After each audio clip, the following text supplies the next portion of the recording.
Let's talk about what's happening in Seattle, because this is one of those moments where you can watch a city walk right into a wall and everyone sees it coming except the people in charge. Seattle voters just elected Katie Wilson, a self-described democratic socialist, and businesses across the city are in full panic mode. The new socialist mayor, she has a long list of free things that she promised voters, and she's already saying that she's going to pay for that with new taxes. She calls her ideas progressive tax revenue. She is walking into office with zero real executive experience, a hard left agenda, and a city council that is now even more socialist than before. Seattle already pushed Amazon out of the city once with a payroll tax. Thousands of jobs left. Companies stayed remote because bringing people back to Seattle meant higher taxes and higher crime risk. Katie Wilson gave her acceptance speech. Rather than make you sit through the entirety of it, I boiled it down to 3 seconds. I want.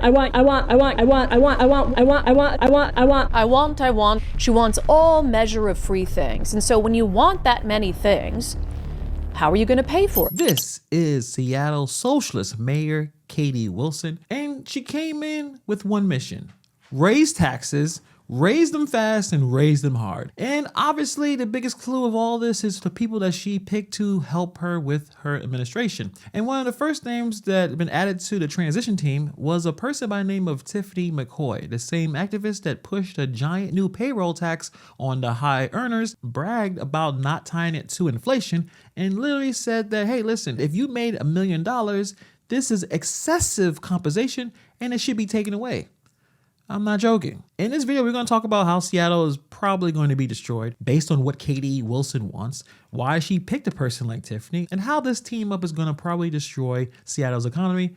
Let's get into it. So the people of Seattle voted for Katie Wilson. She is promising some really progressive revenue. I have a lot of ambitious progressive policy dreams in my platform, but I really think what I'm going to be judged on, what my administration is going to be judged on first and foremost, is homelessness and public safety. I think we have an opportunity here for people on the progressive left to basically show that we can actually govern. And so I'm going to be paying a lot of attention to the work that needs to happen to basically get City Hall, the city bureaucracy, moving in a good direction, actually delivering services for the people of Seattle, and hopefully pioneering a new model of kind of responsive government and communication with the people, where we're really explaining what we're doing and why, and if we're coming up against obstacles, here's why. There's a lot of really ambitious things that we want to get done, but there's also real obstacles. So we're going to need to be able to tell a story of the things that we're fighting for, the progress that we're making, but also the reason why it's not moving faster, right? Which to translation means more taxes, more fees, and more burdens for everyone. She wants to deliver on services and fund big promises and create a city with more free programs.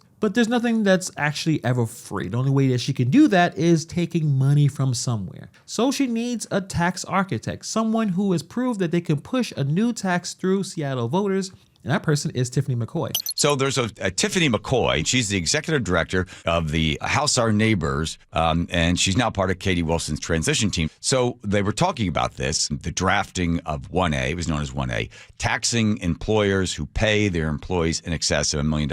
Here is this Tiffany McCoy, who's now working with Katie Wilson. We also, when we were drafting the Proposition 1A, we set it at $1 million in total compensation, period. We did not tie it to inflation. So if they tied it to inflation, then as inflation moved up, the number would keep going up. But if you don't tie it to inflation, then the person all of a sudden gets caught into the $1 million trap. So even in 10 years, even though $1 million in 10 years is going to be different than $1 million now, it's still $1 million. It's still more than the vast majority of Seattleites will ever experience. So we didn't want to tie that to inflation because we want to tax the wealthiest businesses. And again, because these are businesses. These aren't individuals. Tiffany McCoy wasn't just some random volunteer. She is the co-executive director behind Seattle's biggest new tax push, the Prop 1A payroll tax. She has openly said that $1 million is excessive. Compensation above should be taxed. Businesses should pay more. The city should collect the money and use it for public housing. Not tying the tax to inflation was intentional because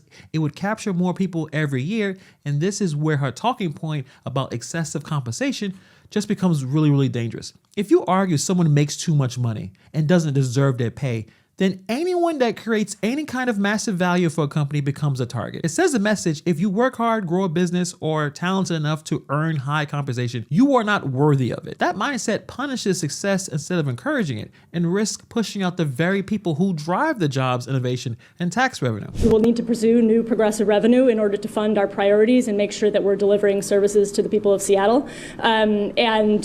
There's several progressive tax options I proposed as part of my platform, and so we're going to have city staff looking into developing those into legislation. When they say progressive revenue, what they want is they want to punish big businesses. They want to punish the most successful. And we've gone over this ad nauseum about what happens when you single out one corporation or major corporations for taxation. They have enough money to just tell you to F off. They have enough money to just say, kick rocks, we're leaving. And that's what Amazon did when you tried to punish them for the crime of being successful and creating high-paying jobs. They just started moving jobs to Bellevue. Katie Wilson didn't inherit this tax philosophy, she chose it. Her transition team reveals her priorities. And the craziest part, this is happening at the worst possible time. Seattle is already on life support. There's a 33% office vacancy. There's zero new office construction. Restaurants are closing weekly and businesses are moving to other places. But Katie Wilson looked at this and said, you know what, this is a perfect time to raise taxes. Katie Wilson has said that the city must pursue new revenue streams. And with Tiffany just said that quiet part out loud that we want to tax the wealthiest businesses, and having access compensation should fund public housing. So that's the blueprint, and Katie is going to be the executor. But the businesses are not dumb. They're going to probably leave. They're going to restructure. They're going to hire somewhere else. Amazon has already moved 10,000 jobs since the last time Seattle tried punishing them. So Seattle is about to get taxed like it's a social experiment because honestly, this is exactly what it is. In interviews, Tiffany tried to argue that businesses leaving is no big deal because businesses come and go. The pushback on Prop 1A I heard during the election, and even maybe more so now that it's passed, is this: levying a new payroll tax on businesses with employees making over $1 million per year is going to drive businesses out of town. You see tech startups that are moving here from the San Francisco area. So I think we have to make a holistic view of businesses that are coming and going and just recognize that's part of business. We can't dictate their business model, but it would be a really big shame for these businesses to leave because they're going to have a workforce that is stably housed where families can live and grow up in Seattle, not have to move to the outskirts because of housing costs. So I think that more businesses are going to be flocking here once Roberto and the team are able to sustain social housing with this money. That right there screams, I have never run a business in my life. Similar to Katie Wilson. They have no experience creating jobs. They don't know what they're talking about. The one thing they need to understand about businesses, they can leave permanently. When a tech company leaves Seattle, the restaurants around them die, retail suffers, bars lose customers, office vacancies spike, neighborhoods collapse. It's a chain reaction. They're thinking about going after the business, but they don't understand that every business is ran by people. Human beings who live in the community. It's not some far off thing that you could just extract money from. You're extracting money from the people who are working there, people who live in Seattle. But the people in Seattle voted for Katie Wilson. And she's accelerating this nonsense by hiring the exact person who thinks raising taxes is the key to fixing everything. Seattle's economy is already fragile. Businesses are closing because of the tax increases. High-end restaurants couldn't survive. A third of downtown is empty. Zero new office buildings are being built. The city is literally screaming, stop taxing us, we're dying. And Katie's response is, let's tax more. And with people like Tiffany McCoy advising her, the goal is not going to be moderation. The goal is escalation. If Katie Wilson uses this ideology of taxing more, Seattle is going to see more payroll taxes. They're going to see more business taxes. They're going to see more of that progressive revenue. They're going to see more taxes not tied to inflation, a shrinking tax base. More companies are going to relocate. There are going to be more empty storefronts and more unemployment. This will not fund social housing. It will destroy the tax base that funds everything. This could be a potential of Detroit, maybe with better coffee. There are models that actually work. Look at what's going on in Minneapolis under Mayor Jacob Frey.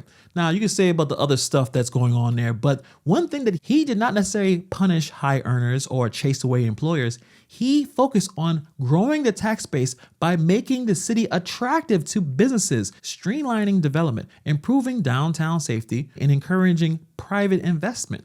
Minneapolis pulled in new companies, rebuilt parts of downtown, and restored stability because Frey realized if you want to grow a city by adding value, not by draining it. So in this area, rent actually went down compared to everyone else. Seattle could do the same. Partner with employers, reduce barriers, support workers through opportunity, not hostility. That approach lifts everyone instead of shrinking the pie until there's nothing left to tax. Even with this Prop A1 that passed, businesses might try to get around it. They are prepared for lawsuits apparently, and the revenue could be less than expected. But again, Katie Wilson picked these people to shape her tax policy anyway because she agrees with them. This is not a surprise. This is a strategy that they're going to use to basically run everyone out of town. Seattle voters want to change, and they're going to get it. They're going to get a huge wrecking ball. And now Katie Wilson has brought the tax activists into the mayor's office. Seattle's on track to push out the very people keeping the city alive. You can't tax your way into prosperity. You can only tax your way into complete collapse. We'll see what happens in the next couple of months with Seattle Mayor Katie Wilson. Let me know what you guys think about this in the comments below. Thank you for taking time to watch this video, and I'll see you guys in the next video.